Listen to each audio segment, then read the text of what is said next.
Guys, I feel like we have not chatted in a minute.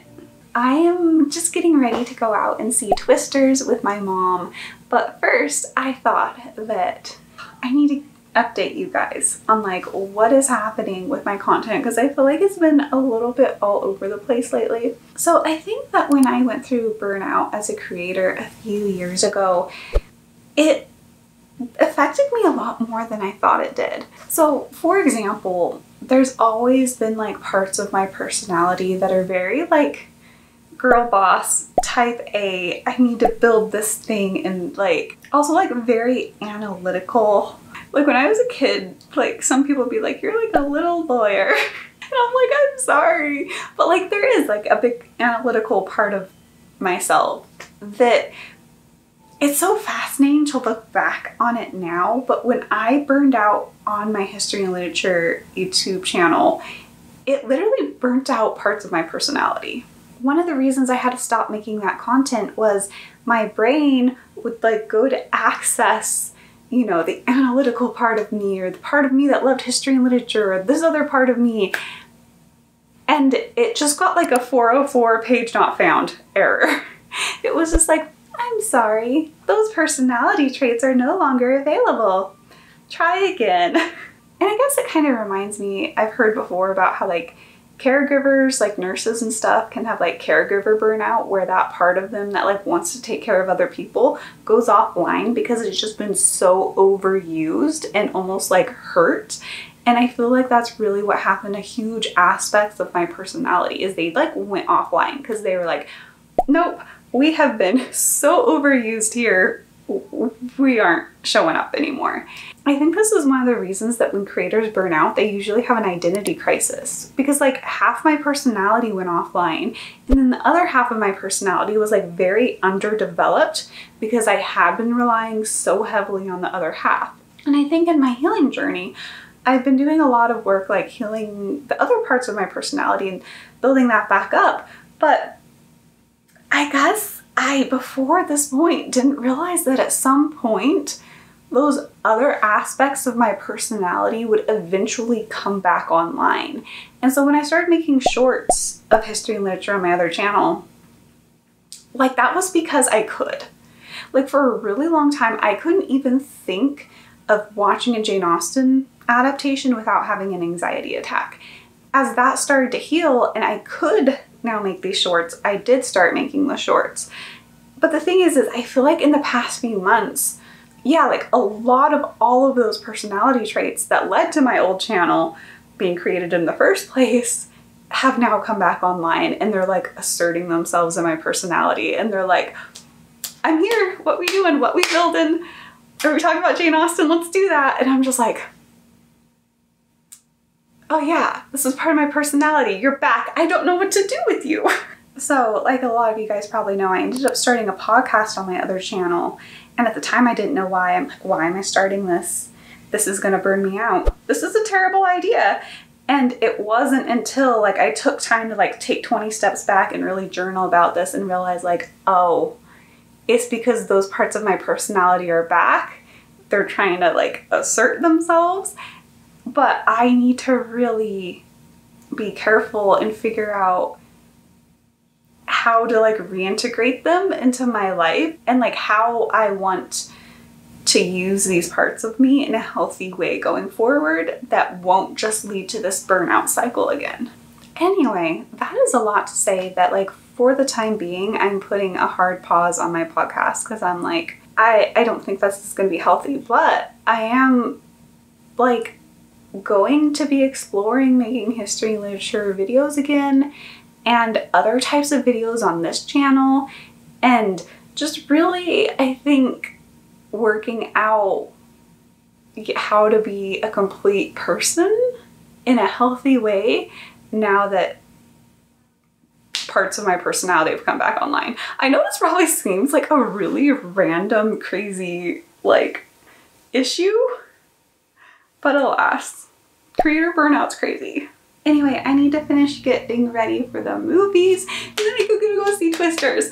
I just love going to the movies and sitting there. I don't know if Twisters will be any good. Hopefully it's not too scary, but I get to go sit in a movie theater, guys.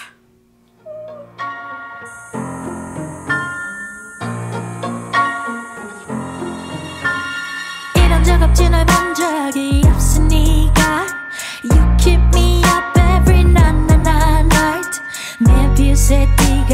마침표 없는 dream. I can't help falling in love.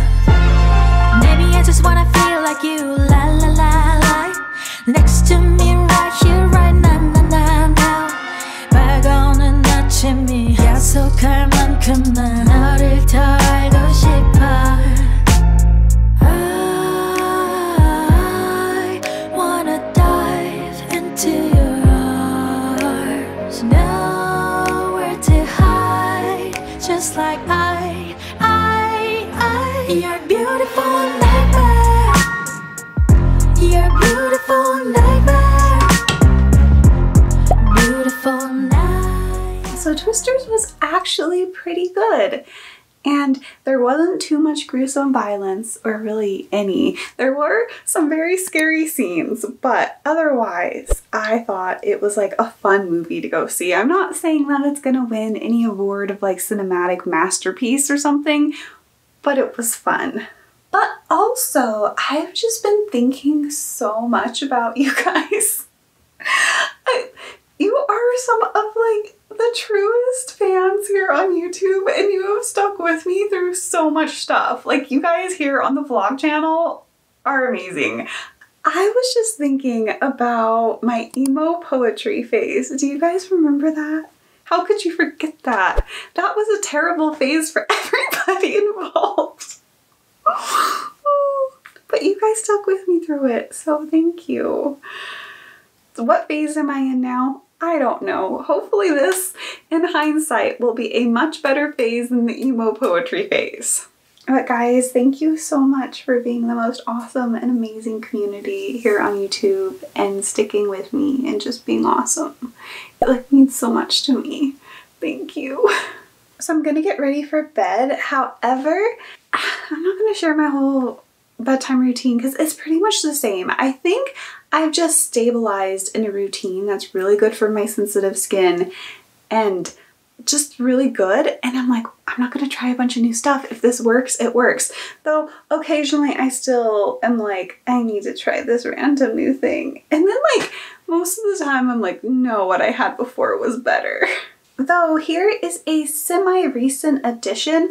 I'm still using the Beauty of Joseon cleansing balm for my first cleanse, but then after using this, I use makeup wipes because I just really want to get all the makeup off because I think it's important for my acne prevention measures.